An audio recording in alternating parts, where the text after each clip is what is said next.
1944, high over the Pacific Ocean. A fleet of the mightiest super bombers in the world were completing a 5,000-mile flight from San Francisco to Saipan. Less than 4 months before, the island was in Japanese hands.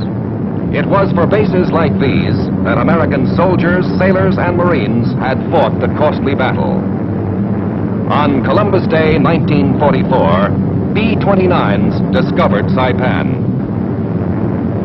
Our arrival was a real historic event, celebrated with a ballad by a local poet, and it went like this. On the 12th of October back in 1944, the citizens of Saipan heard a great 4-engine roar. Bulldozers fled the runway. The soldiers stopped to cheer as down came Jolton Josie, the Pacific pioneer.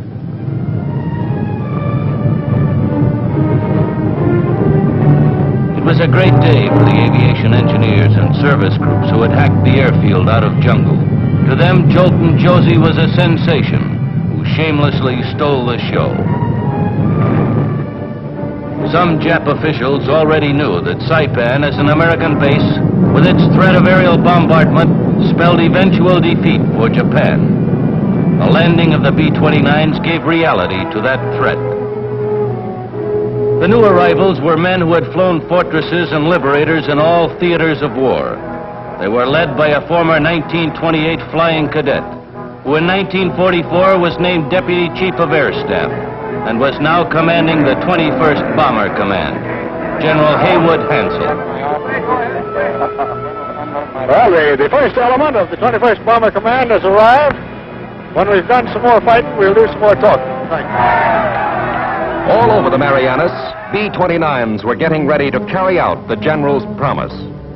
Saipan, Tinian, and Guam had been seized by Admiral Nimitz forces for the primary purpose of serving as bases for the very long-range bombers now parked on circular hard stands. The 21st was building up its massive air power as it prepared for the ultimate crushing defeat of Japan. The long arm of the 73rd Bombardment Wing, led by General Rosie O'Donnell, began punching the enemy with appalling strength. Behind this strength was more than bombs and bullets. There was planning. In January, the 21st Bomber Command changed hands. Major General Curtis E. LeMay replaced Hansel. By sheer weight of attack, LeMay believed he could force a surrender of Japan. To that end, he ordered a furious pace of operations. Here was his weapon, the Super Fort, with 2,200 horses warming up in each of its 4 engines. Designed to carry more destruction and carry it higher, faster, and farther than any bomber before, the B-29s were like artillery pointed at the heart of Japan. Each plane was armed with 12 50-caliber machine guns, a 20-millimeter cannon, and 4 tons of bombs.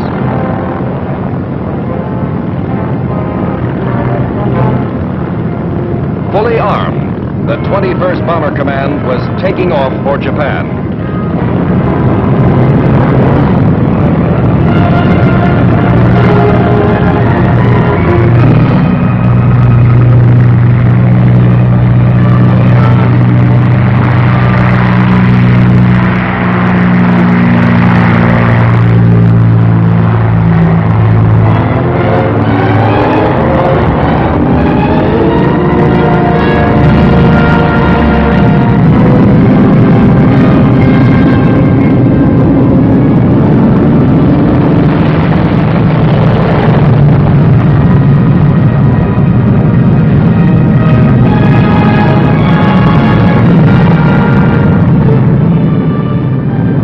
After day, LeMay sent his bombers out in 100-plane formations to hit Kobe, Nagoya, Tokyo.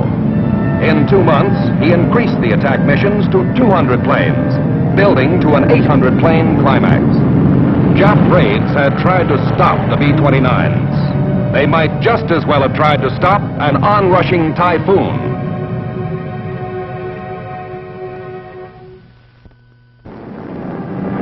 No war was ever fought over such vastness. We who had battled over Berlin, Ploesti, and Schweinfurt knew it. London to Berlin and back was 1,000 miles.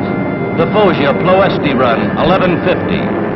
But Saipan to Tokyo and back was more than 3,000 miles. B-29s were the planes for the job. For all their destructive power, those of us who flew the superforts felt they were things of beauty. In flight, our navigators were on the spot.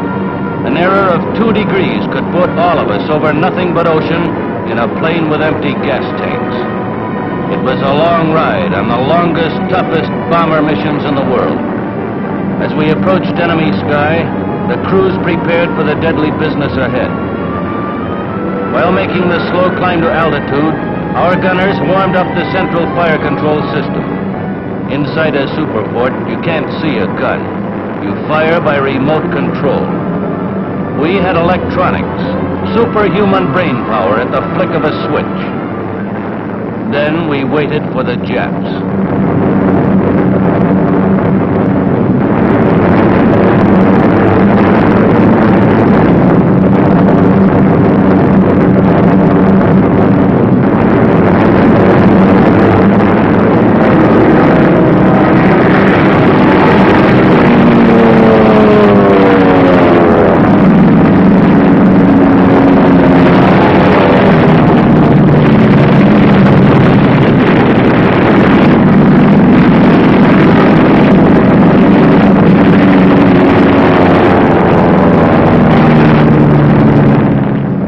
Initial point, Mount Fuji, meant we were 60 miles from Tokyo.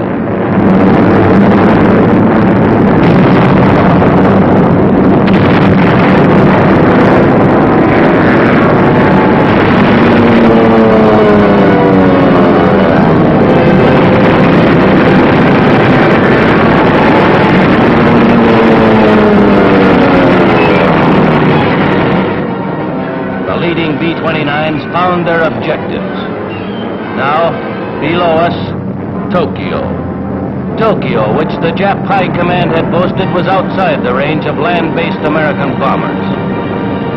For 6 months, we had proved them wrong.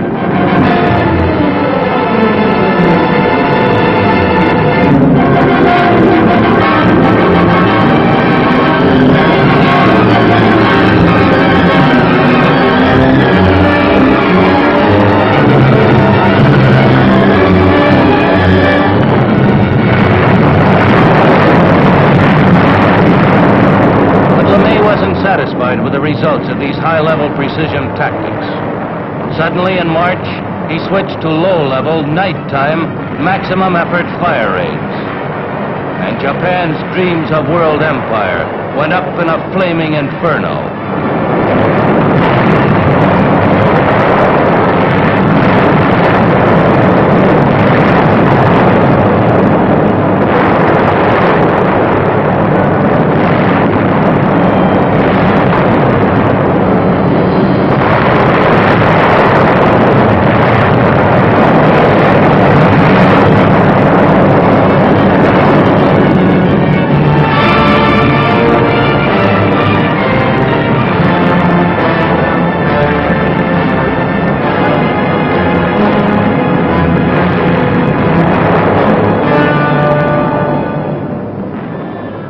The B-29s burned out the industrial heart of Japan. One by one, 66 principal cities received their devastating bath of fire until Japan's military situation was hopeless.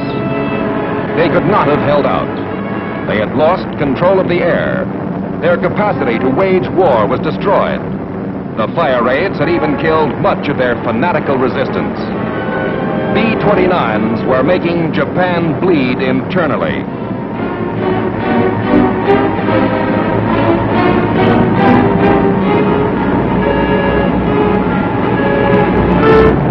Then President Truman made a grave decision. To deliver a special bomb, field orders were signed by General Twining.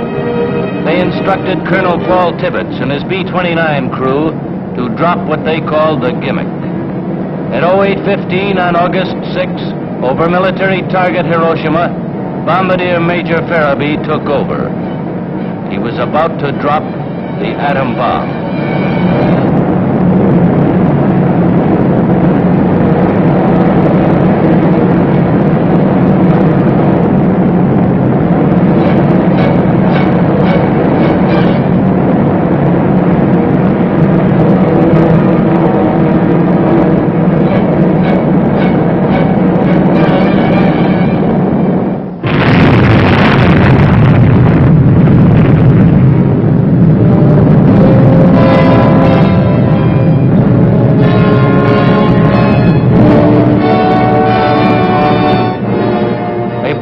unprecedented destructiveness had exploded.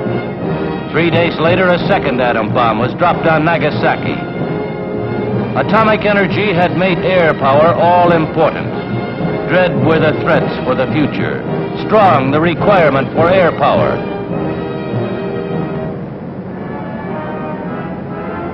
As suddenly as it started, the war came to an end and surrender ceremonies aboard the Missouri. Without being invaded, without losing a foot of homeland, Japan was surely and utterly defeated.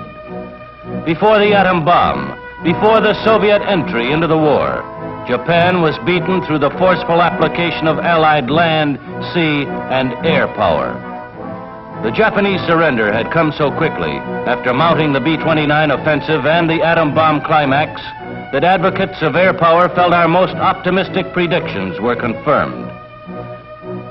Fully recognizing the contributions by Army and Navy, General Arnold felt that air power's share in the victory may fairly be called decisive. In addition to ushering in the atomic age, the war's end marked one of the revolutionary points in the history of warfare. Control of the air proved to be essential to the success of every major military operation. Coordinated planning and command of ground, sea, and air forces, backed up by the full effort of the home front, had enabled the Allies to secure this control of the air. Air power is the technical instrument of our country's defense. Air power can also be the instrument of peace.